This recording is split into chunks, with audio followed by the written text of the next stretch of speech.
abilities, which are Moshe Linsky didn't have. Okay? And that's what happened. And from Moshe Linsky, definitely, time asks him, there's not a question. Immediately, he relinquishes the leadership. Rav Naftali Trop became the Rosh Yeshiva, the head of the Yeshiva in Radin. Many years later, the Chofetz Chaim had his youngest child, and he took as a son-in-law Rav Mendel Zaks, who came to the United States at the beginning of the war. And he was a Yeshiva in Radin. He was a son-in-law. And Rav Naftali Trop had a stroke. He was a young man in his 50s. He had a stroke. He was a little bit older.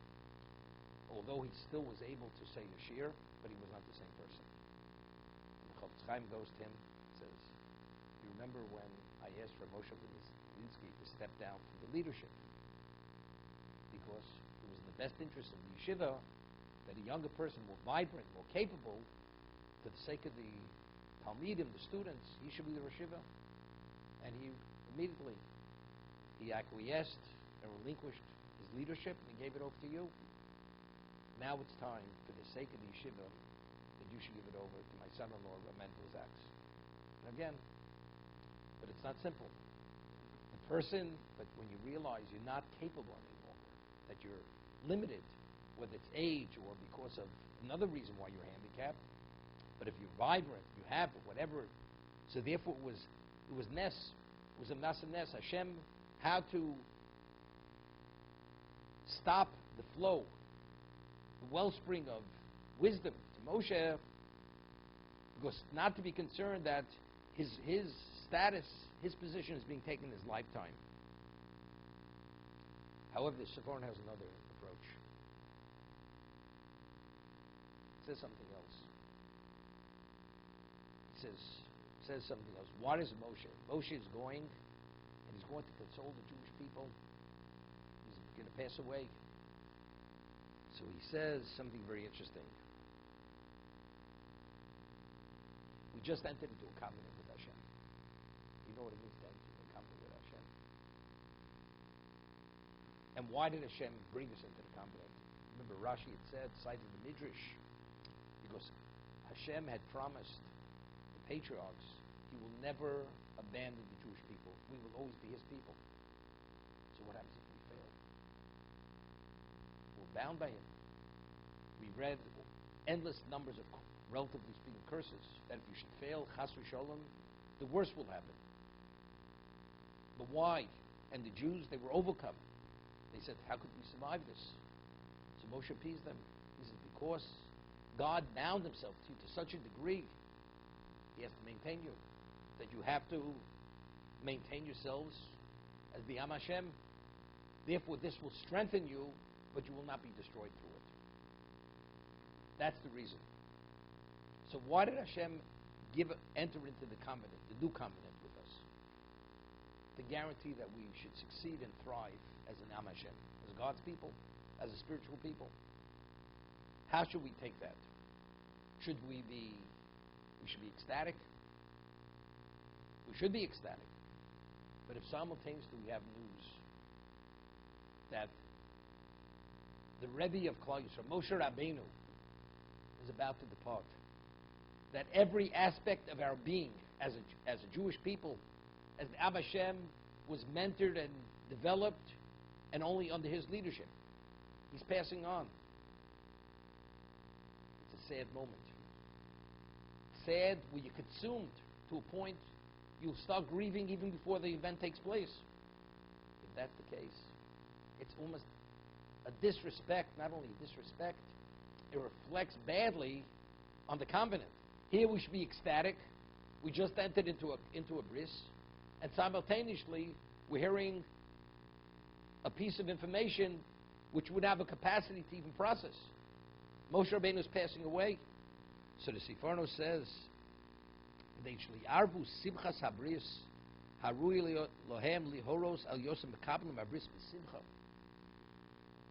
how should we experience entering the bris? We should be ecstatic with joy. Not is almost Achil Hashem. It's a poor reflection on us. If we appreciate what it is, how do we not display this ecstasy, this joy? Al derech yismach Yisrael ba'usav. Klal Yisrael Pasuk in Tilim. The Jews rejoiced with their Maker. With their Maker. How do we not rejoice? He's binding us. We're more intimately connected now. How do we not rejoice? As it says, "V'zavachta shlom v'chalta shom." Where do we bring all sacrifice? The Beis Hamikdash.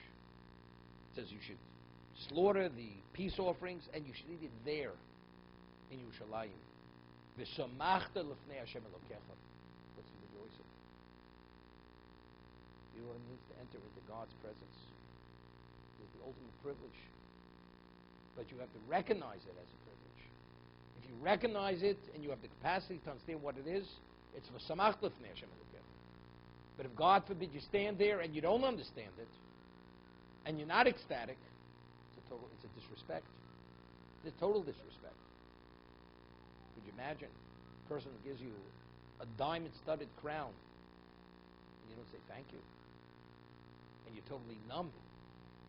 It's a problem. You don't begin appreciating what it's about. If you stand before Hashem and you don't rejoice, it tells us you have no relevance to spirituality. We're supposed to be the Goy Kadosh. We're supposed to have a capacity to this. So here, because of what's happening, it's a little bit of a problem. Moshe Rabbeinu is passing away. Benea ve'esim shana nochi hayom ve'in l'shatzev al nisosi. Therefore, you should not be saddened by becoming aware of my death. Shlo yisi roy lichos od beteva. I'm not meant to live more. It's not say, oh, such a young person passed away. I'm not being taken before my time. I was never meant to live more than 120 years. Therefore, there's no basis to grieve. There's no basis. But again, why is he doing this? That the Jews themselves should retain that state of simcha. Because otherwise, it's a disrespect. Once mentioned, Rabbi Yudah Chassid writes that the Ashkenaz custom is on Shabbos. Ashkenazim say Yikum Porkun Mishmaya. You say a tefillah in Aramaic. Because the Jews in Babylon, they spoke Aramaic. It's like Holach Ma'anya. It's in Aramaic. That was the vernacular. And what do we ask? We ask for salvation from heaven. We ask for kindness, for graciousness, for health, for eyesight, many things, all physical things, children. Why? Why? And we ask this on Shabbos, not on Yom Tov. Why? Why do we ask for this? Now, what exactly is Shabbos? The Gemara tells us that for the festivals or for the Yom Tovim, for the holidays like Rosh Hashanah and Kippur, who determines when those days are going to be? The High Court of Israel. They interrogate, the witnesses come, they testify about the new moon, and they say, Mekudosh, Mekudosh. The month is sanctified. Therefore we say, if it's not Shabbos, Mekadesh Yisrael Bazmanim. God sanctified the Jewish people. Now once we're sanctified, we have the ability to sanctify time. So what is the basis for the sanctification of time? We as Jewish people, the Sanhedrin, the High Court of Israel, were empowered to sanctify time through the sanctity which they were endowed with by God Himself. That's how we sanctify time. What about Shabbos? Baruch atah Hashem mekadesh HaShabbos. God sanctifies the Shabbos. This is unrelated to us. Shabbos has been sanctified since the beginning of existence. From the seventh day of creation. Bo Shabbos bo menucha. What exactly happened on Shabbos? The world initially was meant to be not only man's location, it was meant to be God's location. God, when the world was fully created, the world was created even though we say 6 days man was created the 6th day, but the creation process was a 7-day process. What was the 7th day? The 7th day was completely Hashem, God came into existence. And this repeats itself every 7th day. Every cycle of 7, the 7th day, God enters into creation. And that is the basis for Kedusha Shabbos. The basis for the holiness of Shabbos is God's presence enters into this existence on every 7th day of creation, since the beginning of creation. So Jew, understanding that God enters into your home, especially if you observe the Shabbos, Shoma v'zochar, Zochar v'shomar, remember it, first and second commandment, and you observe the 39 creative activities, and your observance conforms to what the Torah prescribes. The Shekhinah, the divine presence in your home. There's a holiness. If you're aware of the reality of what your state of being is on Shabbos, how should a Jew experience the Shabbos? It should be ecstatic. It should be a level of joy which cannot be contained. The King, the master of existence, the Creator enters into your home. How are you not ecstatic? Well, I have a lot of worries on my head. Worries. Person has debts for $5,000. He gets a call. He just won the $100 million lottery. Is it have any relevance at that moment? It's totally subsumed by the news. Lahavdil elef havdolos. Hashem is here. How could you have to think about anything but this? You should be totally subsumed by the experience. Not, it's a disgrace. It's a disrespect. To that level of disrespect, you deserve chas v'sholem, everything negative. Therefore, we pray to Hashem, despite our failing, despite that, He should give us health and children, and eyesight and chesed, everything He should do for us.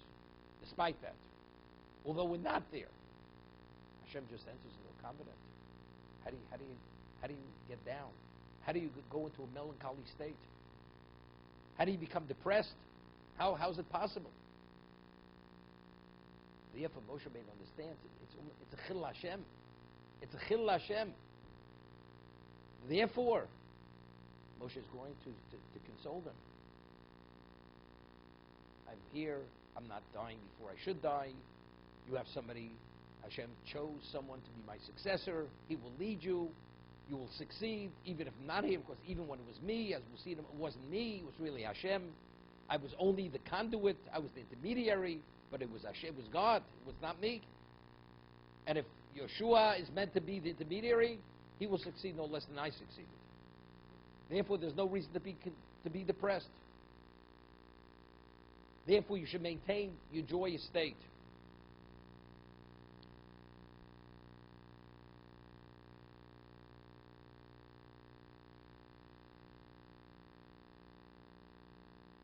We find by Avraham Avinu, when he came back from the Akedah, just read about the Akedah Rosh Hashanah, that the merit of the Akedah, especially when we blow the shofar, it silences the prosecution of Sodom. Silences it. Stops prosecuting. And as the Medrash tells us, when we said the Psalm chapter, Lamtseach B'nei Korach Mizmor, it says over here, there's a verse, Ola Elokim B'Shua, Hashem B'Kol Shofar. Elokim is the attribute of justice. He ascended with the Trua, but Hashem, Yudke Vovke, B'Kol Shofar. So the Midrash says that initially at the beginning of Rosh Hashanah, God ascends the throne of justice. Something very serious. But the moment he hears the sound of the shofar, he descends from the throne of justice and he ascends the throne of Rachmim, of mercy. This is Hashem B'Kol Shofar. Now, what does that shofar represent? That shofar is the shofar of the Akedah. You know what this means? The only reason why we're able to survive till the end of time is because of the merit of the Akedah. Avraham Avinu understood that. As much as it was difficult for him, it was the most difficult test, nevertheless he understood. And that's why Satan tried in the worst way to interfere, not allow him to go to the Akedah. Came as a raging river, many ways to try to prevent him from reaching the Har Moriah, Mount Moriah. But he succeeded. After, and then it says, we just read, a voice, an angel called out from heaven, because you did not withhold your son from me. I see you're Elohim, and this endless brachos, eternal brachos. You will be the eternal people because of what you did. How did Avraham Avinu process that? He was ecstatic. He had a level of joy which is not to be contained. Not to be contained.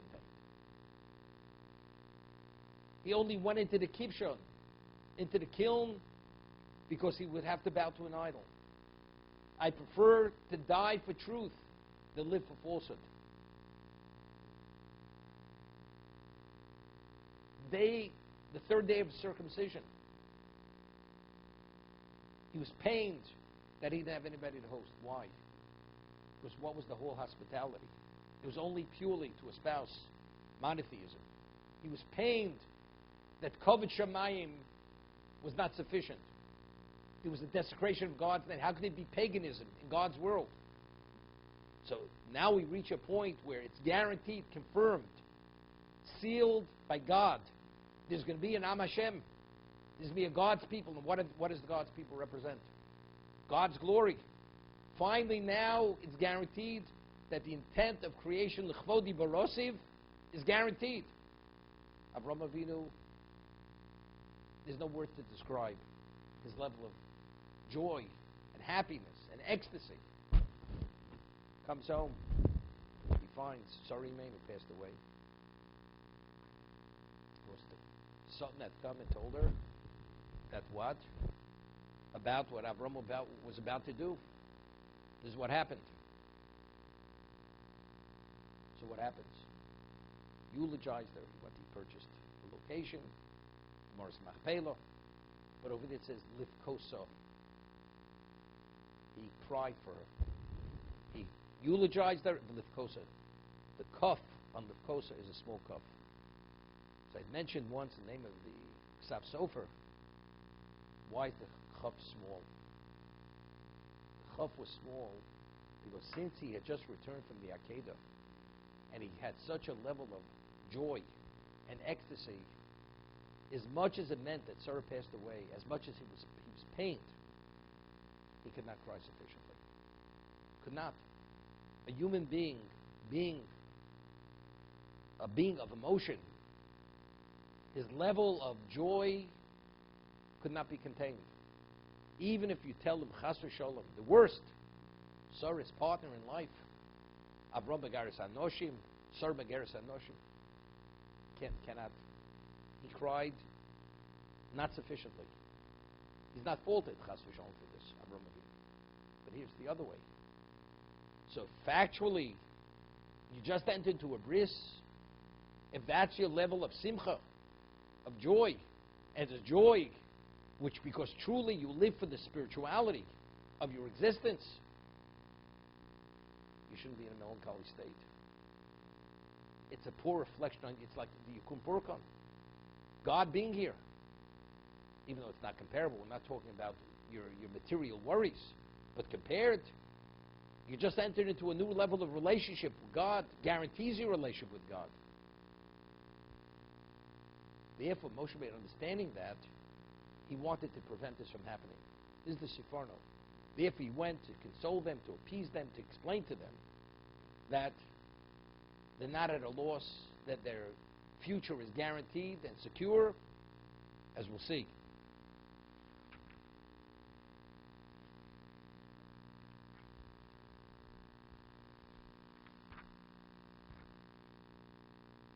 Hashem Elokehu over lefonecho.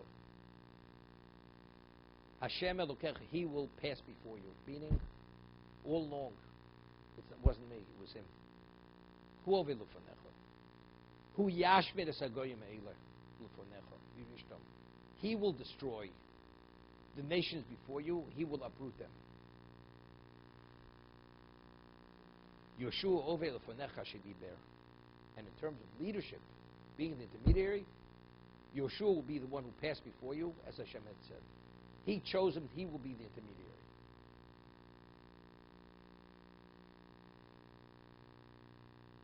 Over here, it seems to be one word is superfluous. It says, Hashem Elokecha hu over lefonecha.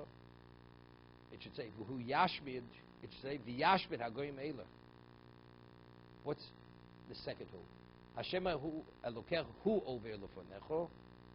And again, hu yashmid es hagoyim eiler. V'yashmid. He will pass and he will destroy the nations, these nations. Why does it mention who twice? He will pass before you and he will destroy the nations. Why the double who?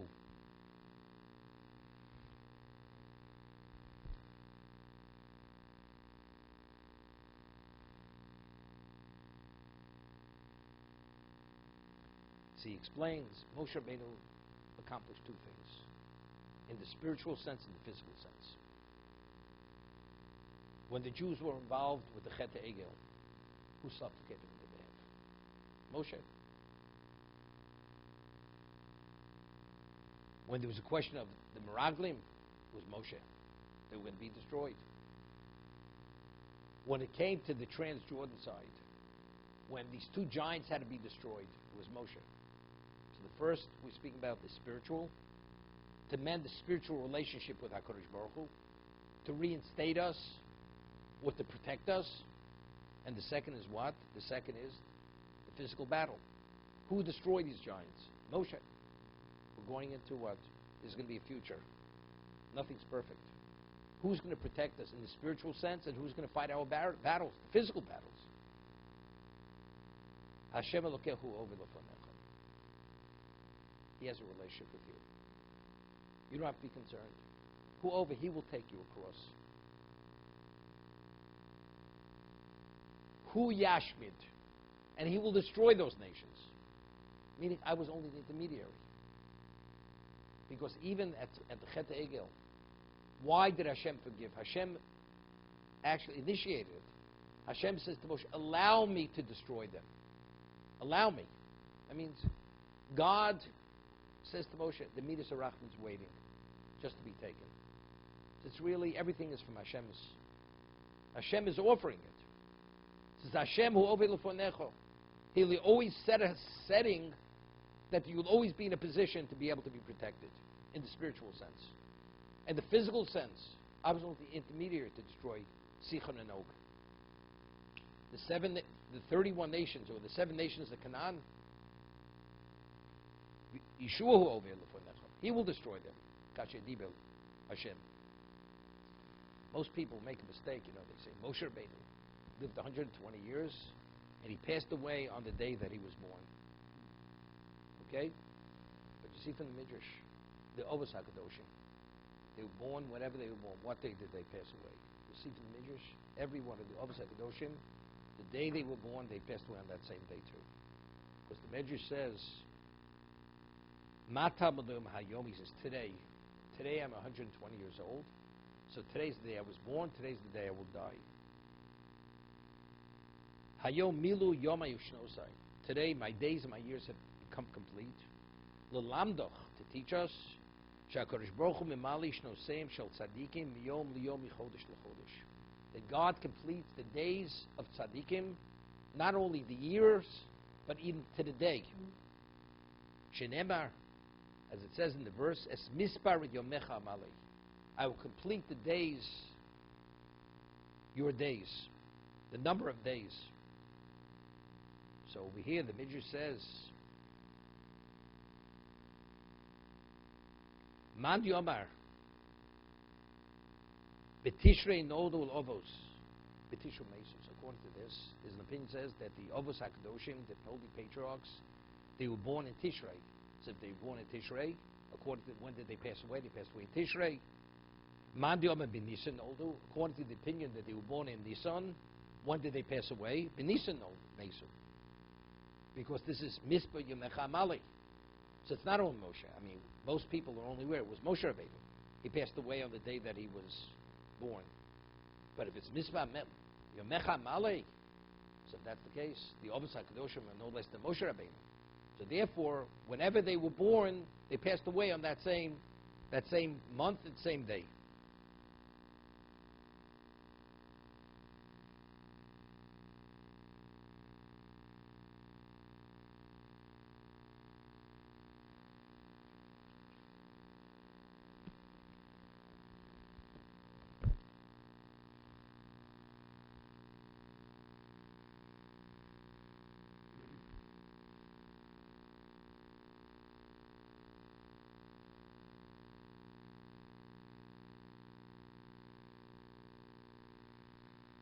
Midrash, it says, Es Hador Me'ele. It says, the parsha begins, Vayelch Moshe V'daber Es Hador Me'ele Kol Yisrael. These words he spoke, as it explains.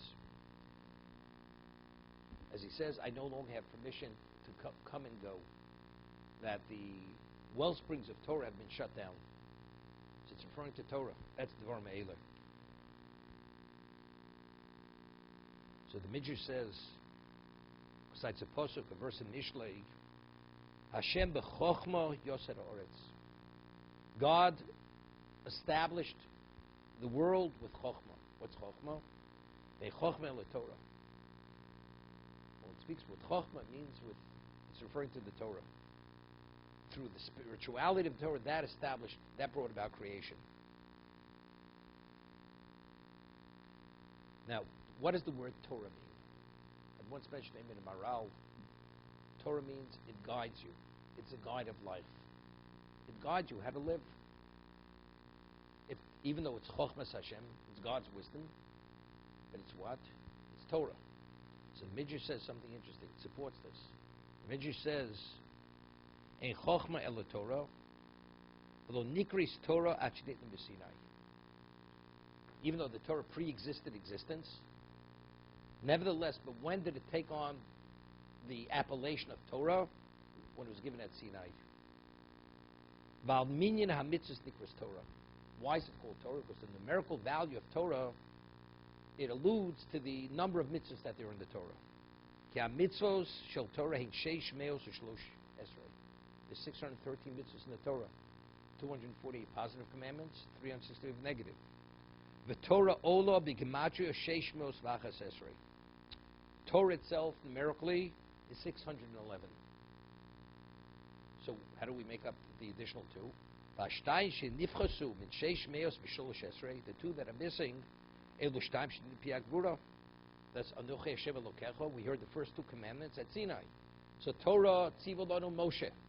The Torah we heard from Moshe is 611, and the additional two, which brings it to 613, that we heard directly from Hashem. Anochi Hashem Elokecha and Lo Yelocha Elohim Acherim Al Ponai. So that's 613.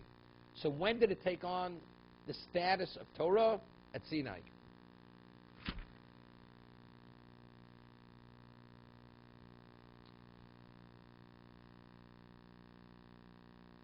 Then the Midrash says, Al Kain Yovin Yaskil.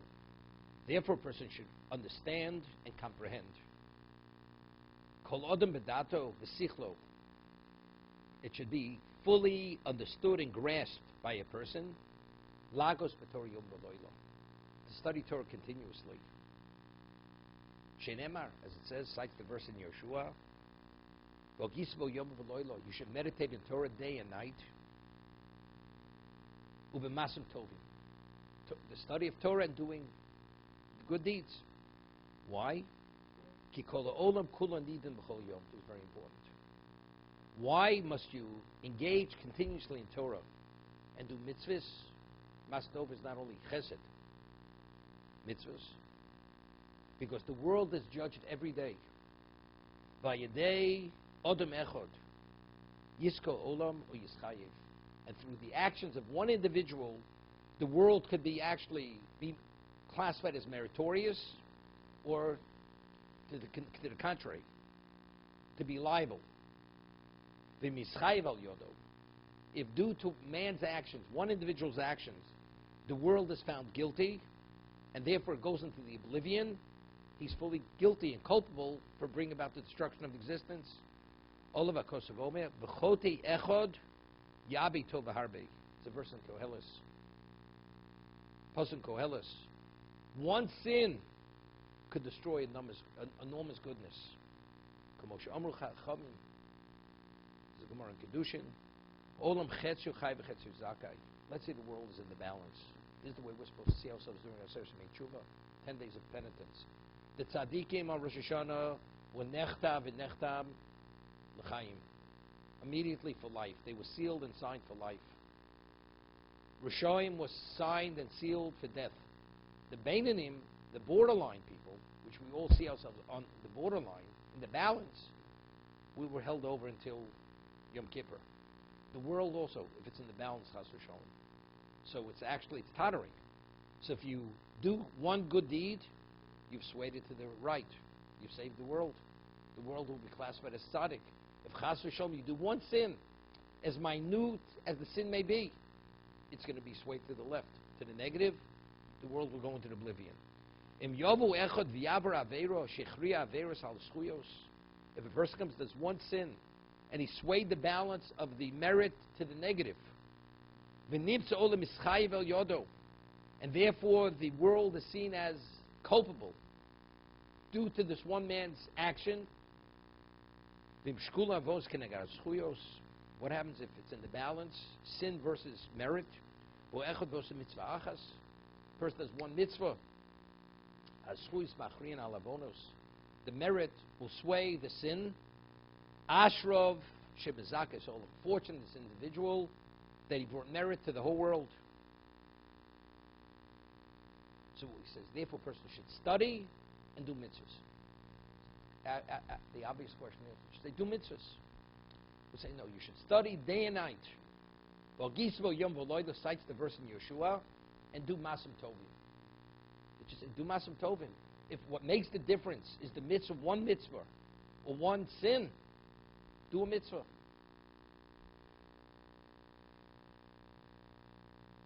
But he says, V'mlo lomat kol tzorcho, yasa masa b'emura. He says, if you didn't learn sufficiently, just do the mitzvah with sincerity. With sincerity. So what is it saying? The Gemara tells us that Godla HaTalmud may be Masa. When a person studies Torah, you do the mitzvah. Why are you doing the mitzvah? It's just not because now I'm aware that I have an obligation. If somebody informs you, by the way, you're supposed to put on tefillin. That's not studying Torah. He informed you have to put on tefillin, you put on tefillin. But a person who studies the laws of tefillin, or you study any Torah, you're infused with Torah, you're spiritualized. When a person's spiritualized, not only is the mitzvah a different level of mitzvah, your appreciation when you do the mitzvah is a different level of mitzvah. You understand the world may be in a balance, understanding the precariousness of the spirituality of existence, but who relates to that? If you have a car tottering on a cliff and about to go over, you're frantic because you understand the weight, the balance, the weight of the car at that moment may determine whether it goes off the cliff or doesn't go off the cliff. Do you relate to the spirituality of existence in the same vein? It's even more serious. Chas v'sholom. But who has a sense, even to sense that reality of what it is? You have to have a sense of spirituality. How do you have that sense of spirituality? Well, you should study continuously and do Masim Tovim. Because when you do the Masim Tovim, it's a different Masim Tovim. The value is different value and the sense is different sense. Therefore, that person will understand what responsibility means. But he says, what about if a person didn't learn? For whatever reason, didn't learn. Didn't have the opportunity to learn. It's not by choice. Didn't have the opportunity to learn. What should he do? Do the mitzvah with sincerity. That's next best. The ultimate is study continuously, because then you have a sense, you can always monitor. You have a pulse of existence. Today, you look at the world. How does a person evaluate the world? Security, economically, things are okay, fine. But if a person is spiritually attuned, and he's what we call the Ben Torah, the Yori Shamayim, and understands what the world should be. You look out at the world, it's a depraved world. It's a hedonistic world. The values are corrupt. They're perverted. They're warped. It's on the brink of destruction, regardless how secure they may believe they are and how economically sound they seem to be. It's irrelevant.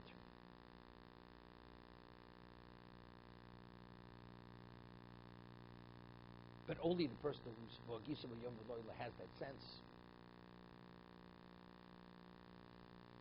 Gemara tells us that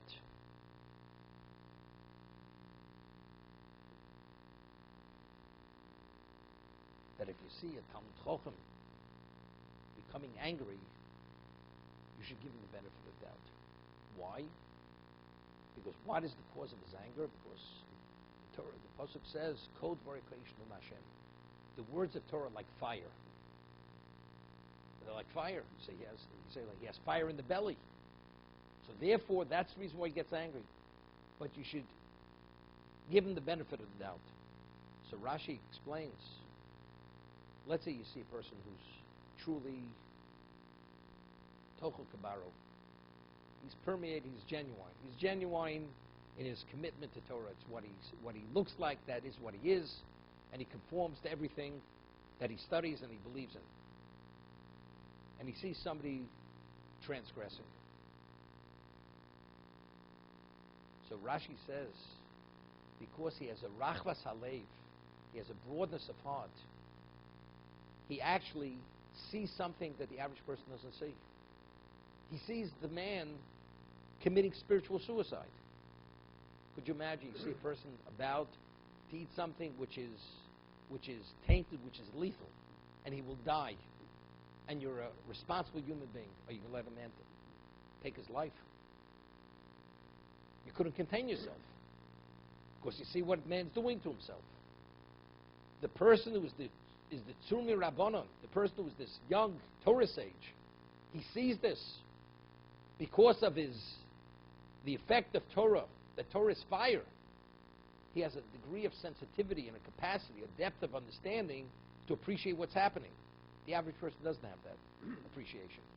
Who has an understanding the world is tottering, it can be in the balance. And one mitzvah could sway to the positive, or a sin could sway to the negative. Well, if you're Yisbo Yom V'Loilo, and you did Ma'asim Tovim. But if not, what's next best? Next best, Lo Lomad Kol Tzorcho, he said, you didn't learn sufficiently. Yasem Masav B'Emunah. Do it with sincerity. Do it with trust in Hashem and with sincerity. Now, there's a very famous midrash. Most people don't know where it is. I think it's maybe quoted in the Talmud, the Gemara. Omar Eliyahu Zichron HaBrocha. Eliyahu had said, Pamachas hoyisi malach b'derech u'motzosi odem echad.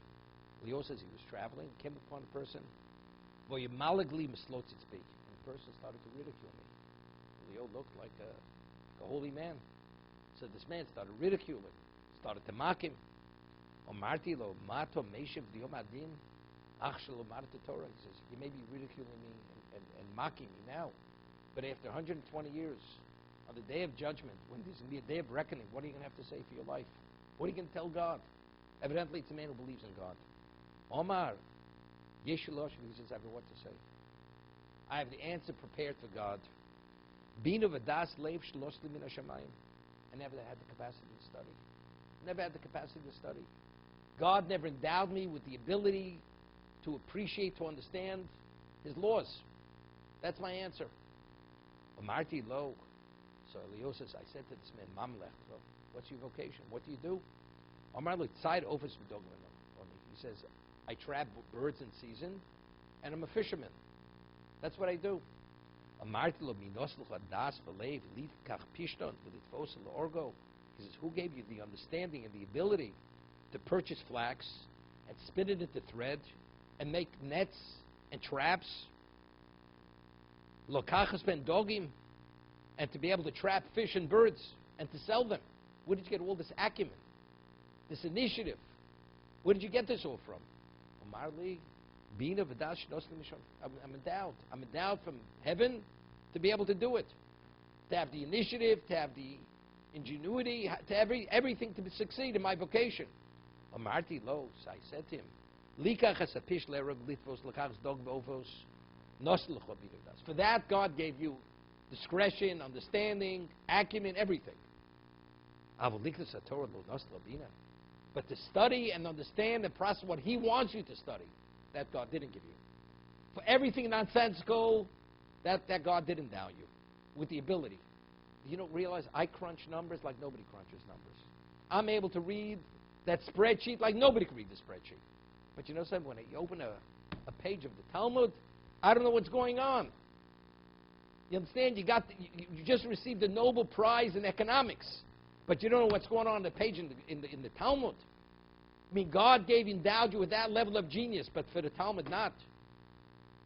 You think that response is going to be accepted? Uchsiv, we just read in last week's parsha, Kikorav elecha dovim od befichem levovcha lasoso. The ability is close to your heart, to your mind. You can do it. That same intelligence that you're endowed with, instead of investing in one thing, you could invest it in something else. We're not saying en kemach ein Torah. A person has to earn a living. You have to do what you have to do. But it has to be asay Torah keva, mlach charai. What has to be the primary focus and investment of a person's ability? Torah. But I'm not endowed for that. What do you mean not endowed? You're endowed to do everything. Everything God endows you for what He wants you to do, that He didn't endow you. When he heard this from Eliyahu Novi, Yadhiru Belibo, immediately took it to heart. Veirum Kole Bebechi, immediately began crying and wailing. Omarti lo benig. So Eliyahu says, my son, Al Yeru Lecho. He says, don't feel bad that you're misguided. Shekol boy olam came shebam shochin min Torah. Identically, our interplay between us, this is going to replay itself. Every individual, when he comes after 120 years, mochichim aleim. They will rebuke them. They will admonish him. Not the rabbi. Bezna Shomalo. The heavenly court. They're going to put these questions to him. Shenema uvoshu of the pishton, srikos of organ chori. Therefore, a person has to understand. So why do you have to study Torah? You have to study to apply yourself, to be a responsible human being, because otherwise the world can go into oblivion. If you do the one mitzvah, you're credited for all existence. If you do that one sin, but why did you do the sin? Because you did not study sufficiently. The destruction of all existence is attributed to the one individual. So understanding the opportunity at hand, there's no such thing as I'm a one niche person. Torah is all encompassing. All encompassing. It touches on every aspect of your being. And if it touches every aspect of your being, that means you can be developed to have an understanding and a sensitivity to understand what has value and what has no value.